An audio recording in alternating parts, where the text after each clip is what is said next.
السلام علیکم ورحمۃ اللہ وبرکاتہ۔ الحمدللہ والصلاۃ والسلام علی رسول اللہ، اما بعد۔ حدیث جبریل پچھلے ایپیسوڈز میں چل رہی تھی، اور چونکہ یہ بڑی لمبی حدیث ہے تو آپ کو مجھے تھوڑا اور ایک دو ایپیسوڈز میں برداشت کرنا پڑے گا کہ ہم اس حدیث کو مکمل کر سکیں۔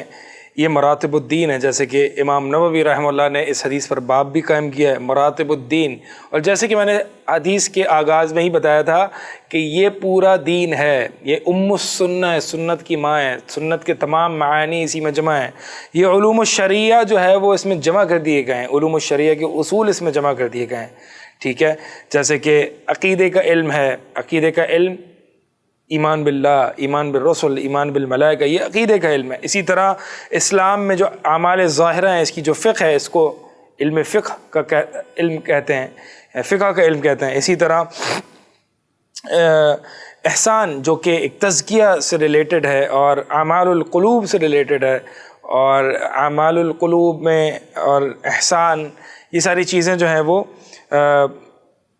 ہم اس میں پڑھتے ہیں، جس کو ہم تزکیہ بھی کہتے ہیں یا ہارٹ سافٹنرز کہتے ہیں۔ تو یہ سارے جو علوم ہیں اس کو ہم انشاءاللہ اس میں پڑھیں گے۔ بہرحال لاسٹ ایپیسوڈ میں ہم نے ایمان تک کور کیا تھا، اور آج ہم نے احسان کور کرنا ہے۔ اللہ کے نبی صلی اللہ علیہ وسلم سے جبریل امین علیہ السلام نے پوچھا کہ فَأَخْبِرْنِي عَنِ الْإِحْسَان، مجھے احسان کے بارے میں خبر دو۔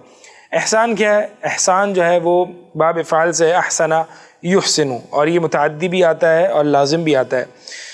متعدی جیسے کہ احسنت الی فلان، کہ میں نے فلاں کے ساتھ احسان کیا، اس کا مطلب یہ ہوتا ہے کہ فلاں کو فائدہ پہنچایا۔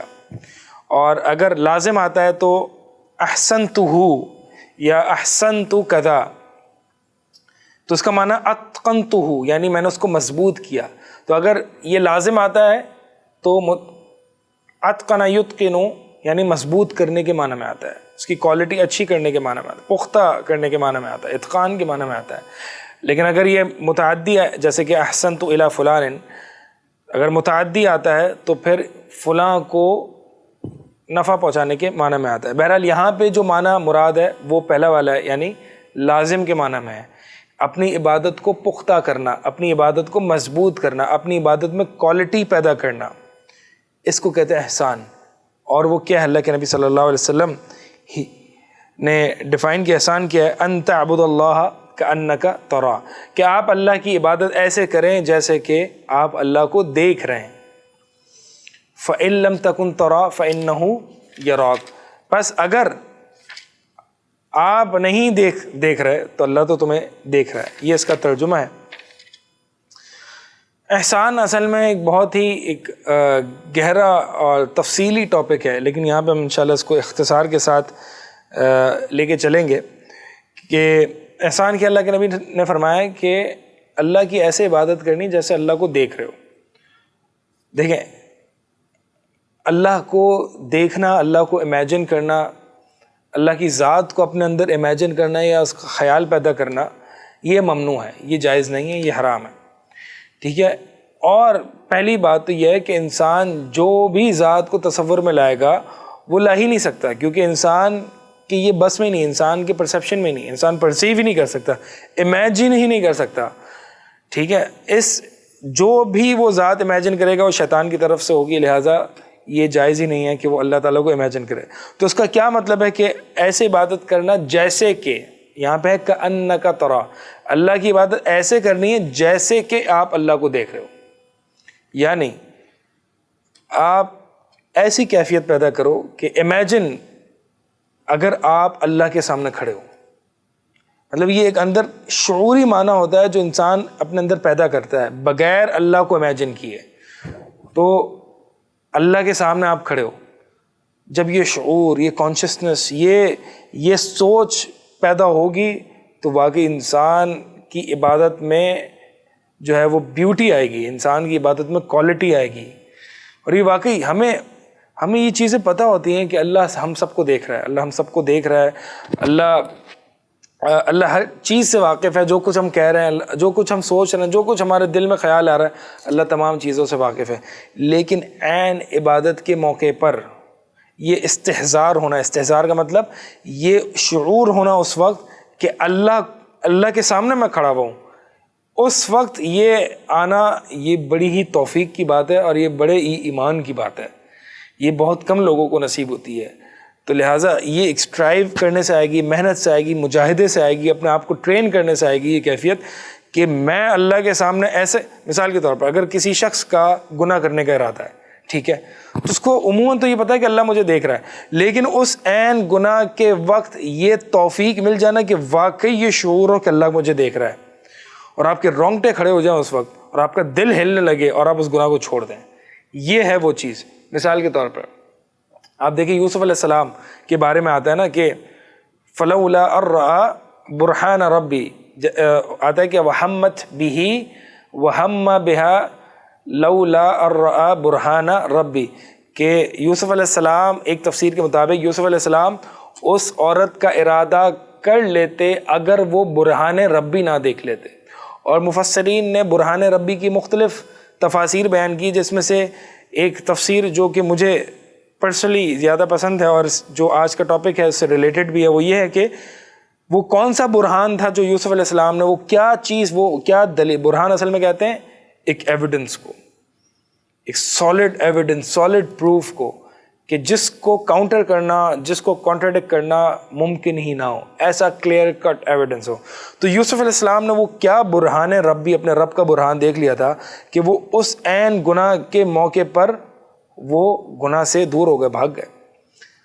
تو وہ اہل علم فرماتے ہیں, بعض مفسرین فرماتے ہیں یہ وہ احسان کہ اس وقت یہ شعور ہونا کہ میں اللہ کے سامنے کھڑا ہوں. یعنی how can you imagine doing this act if you imagine کہ آپ اللہ کے سامنے کوئی بھی گناہ کا ارادہ ہو, اگر فوراً سے اس وقت اس عین in the heat of that moment, اس عین موقع پر اگر یہ تصور آ جائے نا کہ اللہ کے سامنے میں کھڑا ہوں, تو انسان کے ہاتھ پاؤں کانپنے لگتے ہیں, گناہ نہیں کر سکتا وہ.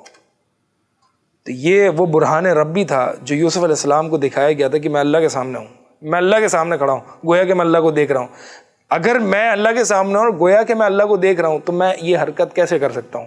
لہٰذا یوسف علیہ السلام جو ہے وہ فوراً سے بھاگ کھڑے ہوئے. تو یہی معنی ہے, یہ اللہ تعالیٰ سے توفیق, یہ اس شعور, یعنی جو اللہ تعالیٰ کا کثرت سے ذکر کرتا ہے, اللہ کا قرآن کثرت سے پڑھتا ہے, اس کا ایمان اتنا تازہ ہے, تو اسی کے پاس یہ شعور آئے گا نا اس عین گناہ کے موقع پر یا عبادت کے موقع پر.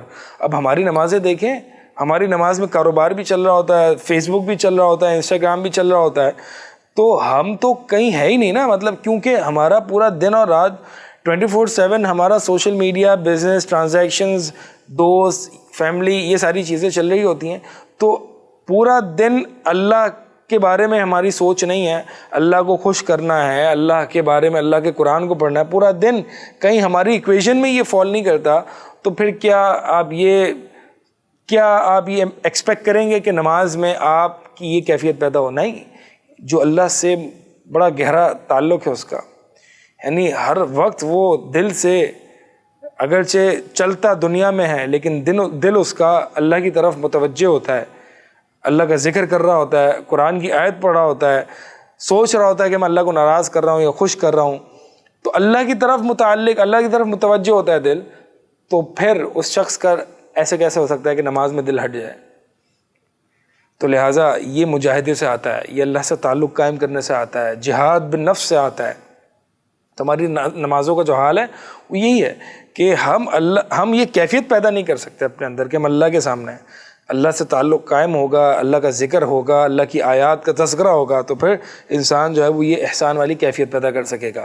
تو اگر انسان, اللہ کے نبی صلی اللہ علیہ وسلم فرما رہے ہیں کہ اللہ کی احسان یہ ہے کہ اللہ کی عبادت ایسے کی جائے جیسے کہ اللہ کو دیکھ رہے ہو. یعنی اللہ کو اگر دیکھ رہے ہوتے تو عبادت کی کوالٹی کیسے چینج ہو جاتی, ایسے ہی تم نے اللہ کی عبادت کرنی.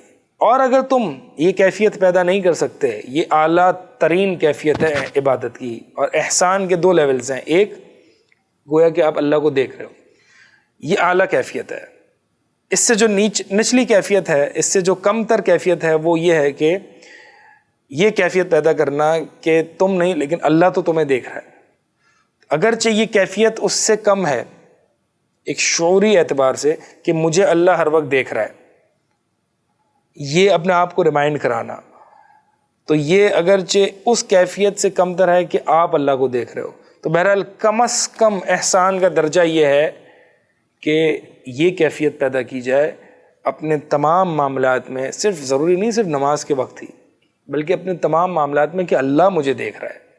یہ جب کیفیت ہوگی تو انشاءاللہ انسان کی دنیا اور آخرت جو ہے وہ بہتر ہو جائے گی۔ تو اللہ کے نبی صلی اللہ علیہ وسلم نے یہاں پہ احسان کے بارے میں ہمیں بڑی جامع الفاظ میں اللہ کے نبی نے احسان کے بارے میں بتایا ہے۔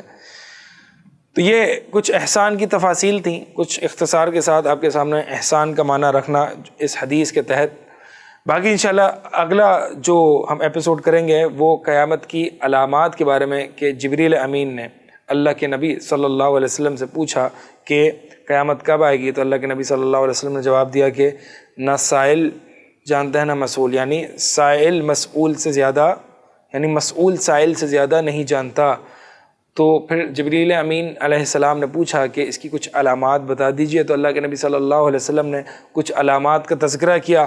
تو میں چاہوں گا کہ اس کو الگ سے ایک ایپیسوڈ میں ریکارڈ کیا جائے اور آپ کے سامنے پیش کیا جائے۔ اب تک کے لیے اجازت چاہوں گا۔